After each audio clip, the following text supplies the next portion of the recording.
Calimera tout le monde, nous sommes en Grèce continentale. Et après avoir passé plus de 1 mois et demi dans ce magnifique pays, on vous a préparé comme d'habitude un itinéraire aux petits oignons, salade grecque évidemment, dans lequel on va vous décrire finalement tout comme d'habitude les incontournables, mais aussi d'autres endroits moins touristiques qu'on a beaucoup aimé, surtout hors saison. C'est parti!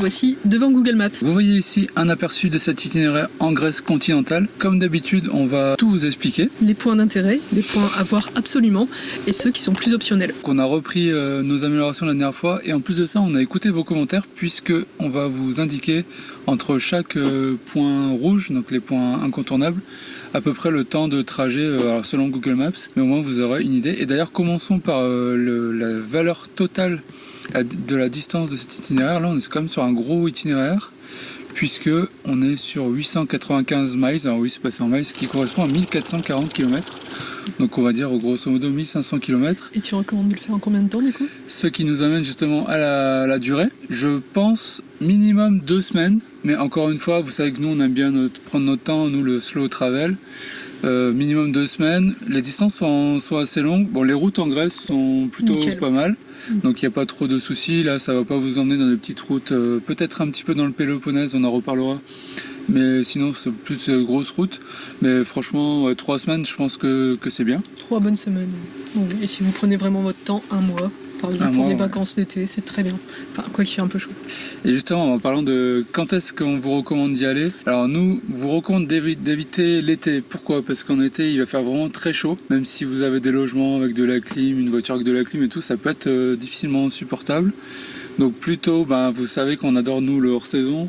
Nous, pour la petite histoire, on y était en février-mars et on a bien apprécié. Ouais. On a eu franchement un super temps. Je pense que jusqu'en mai-juin, c'est top. Ouais. Voilà. Et après, reprendre en septembre. Mais encore, éviter les 2 mois d'été. Ouais, mais même juin, septembre, je pense qu'il fait encore trop chaud à mon avis. Donc après, c'est nous, on supporte pas la chaleur. Donc chacun évidemment fait comme il veut.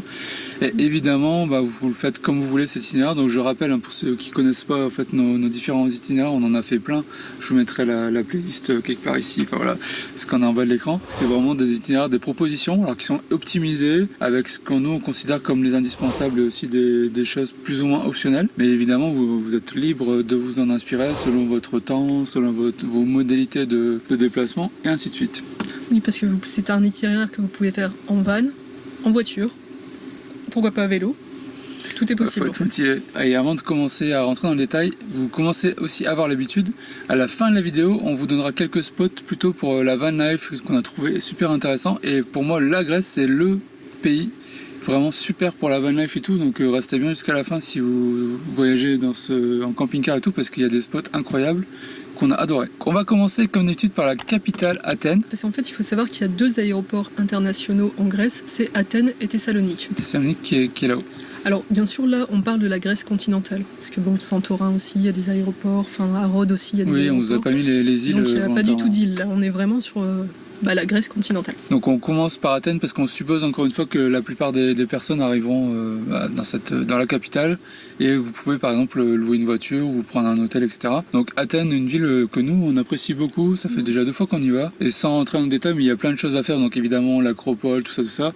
Mais aussi la parcourir en mode moins touristique, faire les petits restos, les petits quartiers un peu plus street art et tout. J'ai beaucoup entendu, ouais, mais Athènes, c'est sale. Alors, moi, je trouve pas ça sale. Je trouve que c'est dans son jus. Et c'est vrai que, oui, il y a beaucoup de street art, tout ça, qui peut...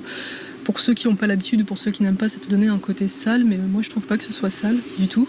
Et ouais, non, ça fait un peu négligé, ça dépend à quoi on la compare, mais en tout cas c'est pas une ville désagréable. Ouais.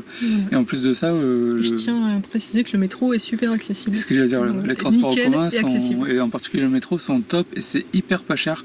Je vous remettrai les prix, mais on prenait une carte en métro, bus, tous les modes de transport illimités, ça coûte rien. Et donc tant que vous êtes à Athènes, on vous recommande, c'est optionnel, mais d'aller faire un tour au Cap Sounion. Alors surtout ici. Au coucher du soleil. En fait, c'est un temple, enfin les restes d'un temple. Le temple de Poséidon, si mes souvenirs sont bons. Exactement. Et vous avez si vous y allez en voiture avec votre propre véhicule, mais aussi des excursions depuis Athènes qui sont proposées à des tarifs à peu près raisonnables. Je crois qu'il y a à peu près 1 heure de transport. Et franchement, déjà le temple est très très beau et la vue au coucher du soleil est assez incroyable. Nous, on en garde un très bon souvenir. Athènes, comptez franchement 3-4 jours minimum parce qu'il y a beaucoup de choses à voir. Il y a aussi une carte si vous voulez faire tous les musées et tout. Il y a pas mal de passes pour économiser en termes d'argent et tout, mais ça je vous laisse faire vos propres recherches. Ensuite de Athènes, on va aller jusqu'à Delphes. Donc si on regarde ici, on a à peu près 2h20 de route quand même. Et avant d'arriver à Delphes, on a deux petits endroits optionnels à vous proposer. Le premier, c'est le monastère d'Osios Loukas. Tout à fait. Qui est un monastère byzantin, un des mieux conservés, qui se visite. C'est le mieux conservé même de Grèce. Qui se visite pour pas cher et qui est vraiment intéressant. Donc si vous passez par là, franchement, ça vaut le coup. Je crois même qu'il y a une momie. Oui. Et aussi, juste à côté, la petite ville de Galaxidi, une petite ville de pêcheurs. C'est ce que j'allais dire, un petit village de pêcheurs. Donc on a bien apprécié, petit mais mignon. Et aussi, on a une spécialité culinaire à vous recommander, c'est le Revani de Galaxidi. À ne pas confondre avec les autres Revani qui ne sont pas comme celui de Galaxidi. Ouais. Celui de Galaxidi est fait avec du riz et il est super bon. Un gâteau excellent. Et a priori, de ce qu'on a compris, il n'y a que à Galaxidi vous pouvez trouver cette variation du Revani. Alors, est-ce que c'est le Revani originel ou pas, on ne sait pas, mais en tout cas, il est vraiment très très bon, très frais. Et bon à savoir aussi à Galaxidi, c'est une ville qui est très connue aussi pour son carnaval. Alors ça a lieu en février ou mars, et donc il peut y avoir si vous y êtes carnaval. à la période, et d'ailleurs il y a plein de villes où il y a des super carnavals, c'est vraiment ancré dans la culture grecque, c'est quelque chose qu'on a appris, et ça peut être un bon plan si vous y êtes à la bonne période. Ensuite, on va remonter un petit peu dans le nord, et Delphes, oui, là, donc là l'incontournable évidemment. Alors Delphes, vous connaissez peut-être ou pas de nom, mais c'était le centre du monde à l'époque antique. Voilà, considéré carrément rien que ça. Dans l'Antiquité grecque, bien sûr. Et vous avez un site antique que j'ai trouvé assez incroyable, qui est vraiment un flanc de montagne. Déjà, la vue est assez folle. Avec, comme souvent dans les sites antiques en Grèce, le musée attenant, qui est très intéressant. Le Sphinx m'a posé une devinette. Si vous me cherchez, je suis là. Mais si vous m'avez trouvé, j'ai disparu. Que suis-je ? Donnez la réponse en commentaire si vous l'avez. Pour un tarif raisonnable, on vous mettra les tarifs pleine saison et hors saison. Et franchement, c'est un site à voir. Si vous devez choisir... On a les images. Voilà. Est-ce que vous savez pourquoi Delphes était considéré comme le centre du monde ? En fait, c'est cette pierre qui symbolise le nombril du monde, puisque selon la légende, Zeus aurait lancé 2 aigles aux 2 extrémités du disque du monde. À l'époque, c'était vu comme ça. Et se serait rencontré à Delphes. Et c'est à cet endroit-là, du coup, qu'il a fait tomber une pierre qui ressemble à ça et qui symbolise du coup, le nombril du monde, d'où la célébrité de cet endroit de par le monde. On vous montrera de toute façon les images comme YouTube, mais si vous devez choisir, parce qu'il y a beaucoup de sites antiques en Grèce évidemment, mais un de ceux qui sont à faire pour moi c'est vraiment Delphes. Donc on va remonter ensuite un petit peu plus loin, donc là vous avez à peine 1h20 de route vers les Thermopyles. Thermopyles, site connu pour plusieurs choses. Alors pour la bataille des 300, vous vous souvenez du film 300 ? Pardon. Mrs. Sparta, etc. Voilà, c'est là qu'il y a eu la bataille des 300 des Spartiates contre les Perses, mais c'est aussi les sources d'eau chaude. Des sources d'eau chaude naturelles, accessibles à tous gratuitement, et que nous on a particulièrement apprécié, encore une fois parce qu'on était en fourgon aménagé et on peut vraiment se mettre au bord des sources, et ça c'est assez incroyable. Mais si vous y êtes en voiture, prévoyez une serviette, de quoi vous changer quand même, parce qu'il y a l'odeur du soufre qui prend assez quand même dans les habits et tout, mais franchement ça vaut le coup. Faites trempette, l'eau elle est à 37-38 degrés, c'est parfait. En plus si vous y êtes hors saison, vous allez d'autant plus apprécier. On va continuer à remonter vers le nord, et après donc là par contre quand même pas mal de route, puisqu'on a 5 heures de route. Là on arrive dans les météos. Gros morceau, et on va arriver par contre dans pour moi le site. Pour moi, s'il y en avait un à choisir dans tout cet itinéraire, c'est celui-là. Même devant Athènes et tout, c'est les météores. Vraiment, c'est pour moi le joyau un peu caché de la Grèce, où vous retrouverez ces quelques monastères qui sont perchés sur des rochers dans des paysages incroyables. D'ailleurs, il y a la vidéo qui est dédiée. Ouais, je vais pas rentrer dans les détails, on a fait une vidéo complète sur le sujet si vous voulez en savoir plus. Mais vraiment, franchement, allez-y, c'est fou. On voit souvent des propositions d'aller d'Athènes dans les météores en une journée. Moi, je trouve ça... Bon, c'est faisable. Il y a 4 heures de route, au moins, si vous faites tout d'une traite comme si ça. vous prenez l'autoroute, ça peut être un peu plus rapide. Mais 4 heures aller, 4 heures retour. Donc c'est ouais, non, même, franchement, moi, je trouve ça au moins une nuit ou deux dans les météores, dans la ville de Kalambaka, qui est au pied des météores. Et il y a de quoi faire, pareil, il y a de quoi faire 2-3 jours dans les météores. Mais au moins prévoyez une journée complète, c'est-à-dire une nuit du coup sur place. Le faire en coup de vent, vous allez regretter quoi. Là où nous avons des petits points optionnels, Parc national du Mont Olympe, on a bien aimé. Ici, à Litocoro, enfin près de Litocoro. Ouais, là c'est si vous avez le temps, bon, ça fait un gros détour. Ouais. Mais le Mont Olympe, moi c'est un truc que j'ai aussi beaucoup apprécié. On retrouve cette atmosphère mystique, comme je disais quand j'étais sur place. On comprend mieux pourquoi ce site, dans le monde antique, avait une importance particulière vis-à-vis des dieux et tout. Il y a vraiment une ambiance. Parce qu'en fait, les sommets sont souvent couverts. Et du coup, on a l'impression que les dieux sont dedans. Et donc, nous avons Thessalonique, c'était un peu l'autre grosse ville de la Grèce, où là vous pouvez par exemple arriver en avion. Si vous avez des emplettes à faire, ça peut être un bon point. Donc voilà, mais c'est vraiment pas obligatoire parce que si vous allez au Mont Olympe, ça peut valoir le coup de faire le petit crochet Thessalonique, mais sinon c'est pas une ville qui a un intérêt, en tout cas d'un point de vue historique, etc., comme Athènes, qui a beaucoup moins d'intérêt en fait. Ensuite, après les météores, il y a les gorges de Vikos. Ici, voilà, autre point optionnel. Donc là, le détour peut valoir le coup pour le coup, puisque ça a été une des très belles surprises pour nous de ce voyage en Grèce. Parce que pour la petite histoire, nous on est arrivé d'Italie. Par bateau bien sûr. Et donc c'est notre premier spot, c'est le premier site qu'on a visité où on a pu faire la petite randonnée. Et c'était incroyable, les gorges de Vikos, c'est les plus grosses gorges du monde. Mais alors ça dépend, si on compte la largeur, la longueur, la profondeur. La proportion entre la largeur et la longueur, mais en tout cas c'est un canyon qui est incroyable, que certains mettent au même niveau que le Grand Canyon des États-Unis, tout pour vous dire, et on a beaucoup aimé. En plus c'est une région moins touristique, avec de très belles montagnes, des petits villages et tout, donc il n'y a pas que les gorges à voir. Ça peut voir le coup si vous aimez les montagnes et tout, c'est un truc qu'on vous recommande. Ensuite, depuis les météores, là on va faire un grand trajet, 3 heures de route pour aller jusqu'à Olympie. Alors, sur la route, il n'y a quand même pas de trace. Si vous voulez vous arrêter, faire un stop, c'est une grande ville aussi, enfin c'est la capitale du Péloponnèse d'ailleurs. Il y a aussi un carnaval très réputé, encore une fois si vous êtes à la bonne période, pas de trace, nous on n'a pas trouvé ça... plus intéressant que ça, mais ça peut faire un arrêt intéressant une nuit, par exemple si vous êtes un peu fatigué par la route. Et on va arriver, donc là on arrive en fait ici dans la région du Péloponnèse. Alors, Péloponnèse, donc c'est ce que vous voyez, cette grosse région ici, juste avant Corinthe, on en reparlera après. Et vous avez notamment ce qu'on appelle ici les doigts du Péloponnèse. Alors il y a beaucoup de choses à voir. Notamment si vous longez la côte, il y a des très très belles plages et tout, mais volontairement, vous voyez qu'on a des points optionnels, on va les lister, on vous a pas tout mis. C'est vraiment à vous de voir, mais c'est une région qui est très très belle, ça alterne entre mer, montagne, c'est assez intéressant. Donc le site d'Olympie. Juste, je reprends pour la traversée entre le dessus important. Et le Péloponnèse, il y a 2 options, c'est soit le ferry, soit le pont. Le pont coûte quasiment 10 € de plus que le ferry, c'est ça ? Le pont c'est 2 fois plus cher que le ferry, en tout cas en fourgon, en camping-car et tout. En voiture c'est aussi. Mais si vous avez le temps, privilégiez le ferry que vous prenez ici, si je zoome à Antirio, si je me dis pas de bêtises, voilà, Antirio, et qui donc c'est 10 minutes de ferry. Et sinon vous avez un très beau pont aussi, mais qui est plus rapide, mais du coup plus cher. Donc c'est bon à savoir. Revenons à nos moutons. Olympie, un site comme son nom l'indique, qui a donné son nom aux Jeux Olympiques, puisque c'est ici que les premiers Jeux Olympiques antiques ont eu lieu. Et vous retrouverez pas mal de choses. Alors beaucoup de ruines, mais franchement ça vaut le coup, puisqu'il y a notamment le stade. Donc c'est assez marrant, parce que quand on y va, on voit les gens se prennent au jeu, il y a tout le monde qui fait son petit marathon. Le stade est impressionnant, même si il n'y a plus grand chose, on va pas se mentir. Je trouvais ça impressionnant. Ce qui est trop marrant, c'est que là nous sommes sur le stade olympique, enfin, du moins ce qu'il en reste, et du coup il y a des gens qui se mettent à courir. Et je trouve ça trop marrant. Je suis à 2 doigts de m'y mettre aussi.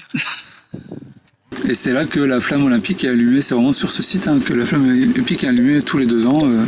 À l'occasion des Jeux Olympiques. C'est ici même devant le temple d'Héra, à cet endroit-là particulièrement, qu'a lieu tous les 4 ans du coup l'allumage de la flamme olympique pour les Jeux Olympiques.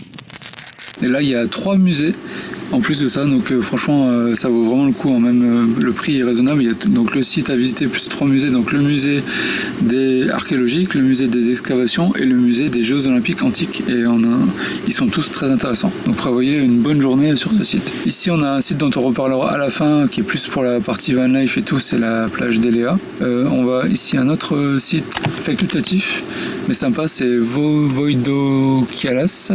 Autrement dit, la plage champignon. Les gens la connaissent plus comme ça. C'est une plage naturelle. Hein. On dirait que c'est fait par la main de l'homme, mais pas du tout. Ce que j'avais précisé, il faut bien dire que c'est naturel. Qui a une forme de champignon, ça fait un demi-cercle presque parfait. C'est très très beau. Et vous pouvez vous baigner dedans, vous balader. Il y a une randonnée, il y a les ruines d'un château, vous pouvez avoir la superbe vue.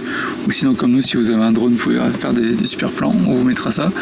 Et ça, voilà, ça vaut le coup de faire le détour si vous voulez un peu profiter de la plage, de la mer et tout. C'est super joli. Ensuite, on va continuer ici, plus vers le sud du Péloponnèse. Là, pareil, petit spot optionnel, mais qui est pour moi un des symboles du Péloponnèse. C'est devenu un symbole du Péloponnèse, surtout depuis les voyageurs nomades, en fait, qui s'en donnent à cœur joie à visiter l'épave du Dimitrios. Donc pareil, on vous avait fait une petite vidéo, on vous mettra le lien, un petit short sur pourquoi cette épave, etc. Mais elle est assez emblématique, sympathique, accessible facilement. Et c'est surtout une énorme plage. Si vous voulez pas, voilà, si vous voulez pas visiter l'épave, c'est pas obligé. En plus de l'épave, qui vaut le coup d'œil, c'est aussi une très belle plage. Oui, dans mes souvenirs, l'eau est super claire. Comme quasiment tout le Péloponnèse. Ensuite, vers le sud, on va ici aller à Monemvasia, qui a été aussi une bonne surprise. C'est assez particulier, ça fait un peu penser à Gibraltar pour ceux qui connaissent. Il y a un espèce de gros rocher qui est accessible via une digue ou un pont. Et en fait, c'est un village qui était anciennement un village fortifié, qui est très joli. Ce qui est drôle, c'est qu'en fait, moi je croyais que c'était juste une vieille forteresse, qu'il y avait juste quelques ruines. Mais en fait, non, il y a tout un petit village, un vieux village, je pense qu'il est là, sur le rocher. Et donc, c'est super cool. Et vous avez la basse ville et la haute ville. Vous pouvez vous balader, c'est très mignon. Bon, c'est aujourd'hui assez touristique. Plus des restos et des boutiques des souvenirs qu'autre chose, mais...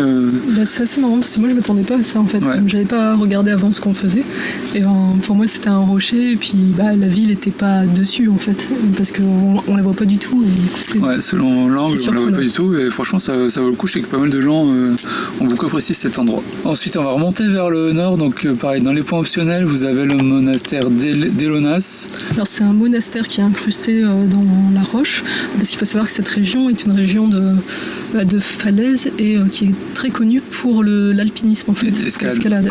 Ça sonne. Oui. Il faudra dire aux gens de s'abonner s'il vous plaît. Ok. Il est très bon. A priori, c'est les meilleurs spots d'escalade. Donc, si vous kiffez l'escalade, la côte ici, là, près de Elonas et Leonidio, exactement. Leonidio. D'ailleurs, on a vu des dauphins à Leonidio. Petite anecdote. Ça peut être un très bon spot si vous voulez longer la côte et encore une fois profiter. Ensuite, donc, on remonte vers le nord. On va arriver. Alors, il y a deux points optionnels, mais qui sont là plus d'un point de vue historique. Encore une fois, ça reste la Grèce. Sont intéressants.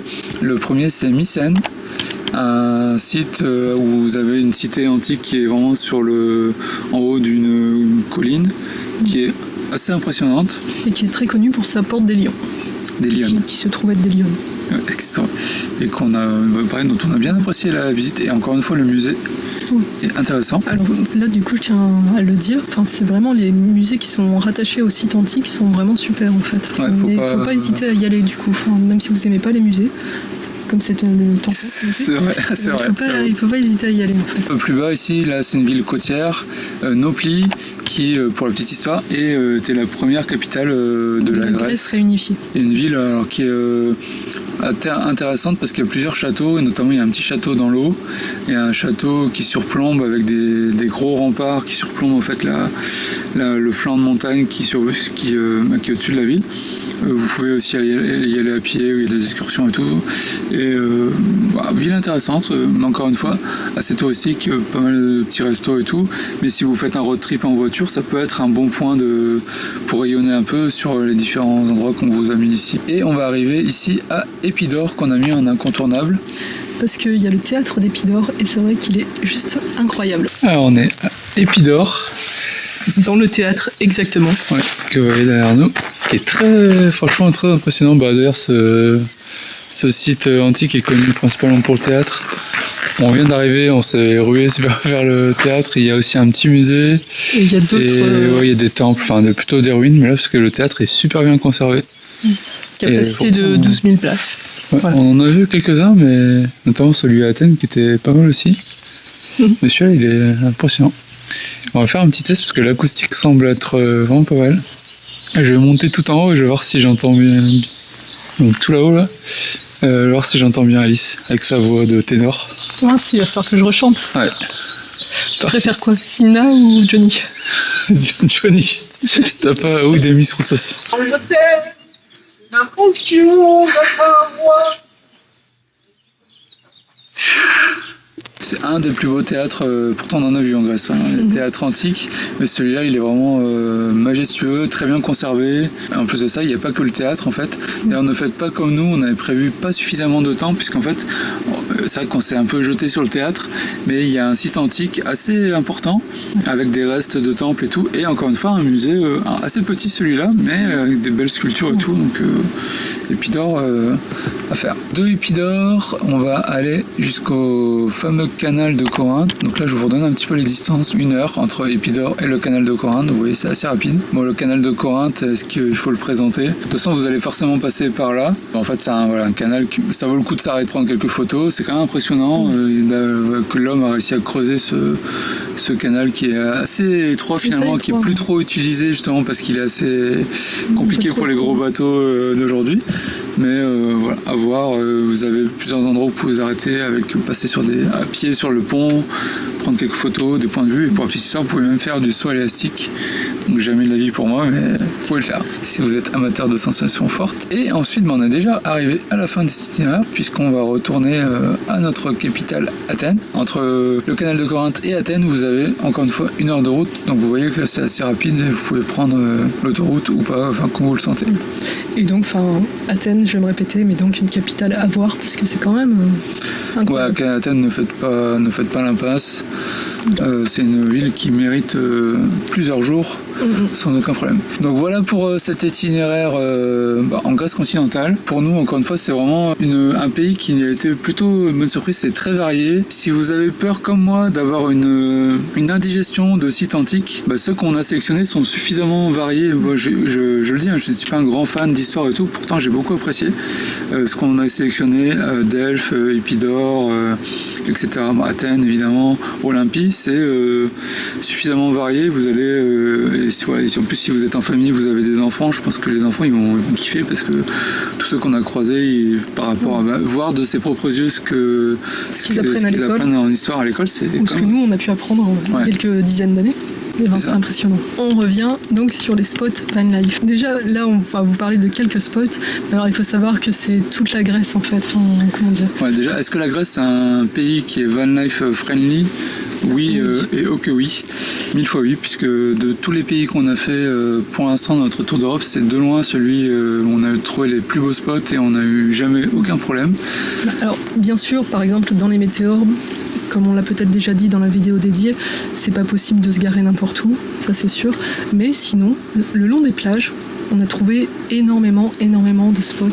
Ouais, alors je mettrai un petit bémol parce qu'encore une fois, nous on était hors saison. Oui. Je suis pas sûr que si vous êtes en plein été, juillet-août, qu'il y ait aussi autant de facilité. Autant de tolérance. Autant de tolérance. Hors saison, il y a zéro souci et il y a vraiment des très très beaux spots parmi les plus beaux spots qu'on a trouvés. Autre bémol que je mettrai quand même, c'est sur les infrastructures. Vous allez trouver très peu d'aires de service. Si vous êtes habitué à d'autres pays d'Europe comme l'Espagne, l'Italie et tout, vous avez des aires absolument partout. Là, c'est plus compliqué. Vous avez des campings, mais hors saison, la plupart des campings sont fermés.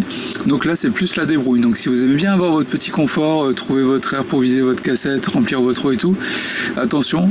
Par contre, on a toujours réussi, donc c'est faisable, mais c'est quelque chose à savoir. Venons-en aux spots. Bon, on va vous donner quelques spots parce qu'on ne peut pas tous vous les donner, sinon ce serait beaucoup trop long.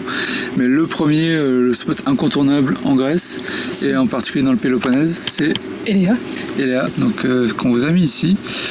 Alors Elea Beach, qui est connu sous plein de noms. Des fois vous retrouvez votre Elia, enfin ça, donc vous trompez pas en fait, hein, parce que si vous cherchez sur Google vous allez en trouver plusieurs, mais c'est vraiment ici. Et c'est assez étonnant puisque c'est une zone Natura 2000, mais sur laquelle les autorités tolèrent. C'est une très longue plage de plusieurs, je crois qu'elle fait 8 km de long, plusieurs kilomètres de long, sous lequel vous allez retrouver plein de spots avec plein de vanlifers, dont certains y vivent à l'année, voire plusieurs mois de l'année. Et c'est une superbe plage. Et franchement, c'est hyper chouette, quoi. Un super coucher de soleil, Oui. Souvenir des couleurs de fou. Alors l'inconvénient, c'est qu'il y a zéro service, il y a juste des poubelles à l'entrée, mais sinon pour remplir vos eaux et tout, vous allez devoir bouger et revenir sur la plage. Mais certaines personnes y restent plusieurs jours, voire plusieurs semaines, et vous allez forcément tomber, ça on peut vous l'assurer, sur des gens à qui vous allez faire connaissance, discuter. Nous on est tombé sur plein de Français, c'était super cool, on y a passé plusieurs jours. Rencontrer des gens qui connaissent Amiens, qui viennent d'Amiens. Ok, mais alors qui connaissent Riancourt?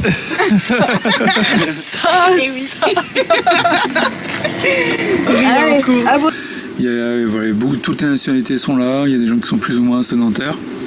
Et ce qui est pas mal, c'est que c'est quand même plutôt bien géré, c'est propre, les gens font vraiment attention. Nous, c'était une des craintes qu'on avait. Et voilà, c'est en un tout cas, spot, de ce qu'on a vu. Enfin, c'est vrai, on a pu en parler après. On voit pas tous la même chose. Ouais, il y a des côtés peut-être un peu moins jolis, mais en tout cas, c'est un truc à voir. Après, vous faites votre propre avis, mais c'est un incontournable pour la van life en Grèce. Ensuite, dans les météores, on avait trouvé un spot, on vous mettra le lien par Fortnite, qui était plutôt, alors pas dans les météores même parce que c'est interdit, mais qui est plutôt ici, voilà, si vous sur la route vers le village de Vlakava ici. Pareil, on en parle dans notre vidéo. Le long de cette route qui était très bien. Mais il y a aussi d'autres spots si vous cherchez un peu sur Parc Fortnite. Et un dernier spot, moi je dirais c'est Thermopyle. On va terminer par celui-là en beauté, puisque là c'était une bonne surprise. Déjà c'est les vannes et camping-cars tous sont autorisés. En fait c'est un très gros spot. Alors selon la période de l'année, vous allez forcément retrouver au moins une dizaine de camping-cars et tout le long de la rivière c'est de l'eau chaude et vous allez pouvoir vous placer, etc. Alors il faut savoir en fait que vous pouvez vous garer et descendre directement vous faites dans la 1 rivière. mètre et vous êtes. Ce qui est intéressant, c'est que on vous mettra les images. Vous avez plein de le long de la rivière de vasques différentes et chacun en fait peut avoir sa propre vasque, un petit peu son intimité et tout, mais souvent ça entraîne à ce que les gens se baignent ensemble et commencent à discuter, etc. Donc c'est un spot qu'on a beaucoup aimé. Donc ça c'était super chouette. Et oui, il y a un camp de réfugiés à côté, mais ne prenez pas peur, c'est vrai qu'on avait lu des commentaires un peu inquiétants, mais en fait les réfugiés viennent aussi se baigner on est tous humains, comme tout le donc monde on fait dans la les même sources chose, en chaudes, fait. et il n'y a aucun problème. Merci d'avoir regardé cette vidéo. On espère qu'elle vous sera utile. N'hésitez pas à mettre un commentaire si vous avez des questions ou si ça vous a plu ou si vous avez des remarques. Et comme d'habitude, si vous voulez nous encourager à continuer de faire de plus en plus d'itinéraires, puisque ces itinéraires, je le rappelle, c'est vraiment les vidéos qui nous prennent le plus de temps, aussi bien en termes de préparation que de tournage, que de montage, de préparer les cartes qu'on vous met à disposition gratuitement. Donc vraiment, n'hésitez pas à mettre plein de petits pouces, plutôt par là, je sais pas où je suis, c'est inversé. D'ailleurs, vous retrouverez le lien de la carte en description. Oui, plein de petits pouces, à vous abonner à notre chaîne, ça nous incite à faire de plus en plus d'itinéraires. Et si vous êtes tombé sur votre itinéraire et que c'est le premier, on vous mettra aussi en haut et dans la description la playlist avec l'ensemble de nos itinéraires. Donc au moment où on tourne cette vidéo, on en est à 5, si je dis pas de bêtises, mais on aimerait bien en faire de plus en plus.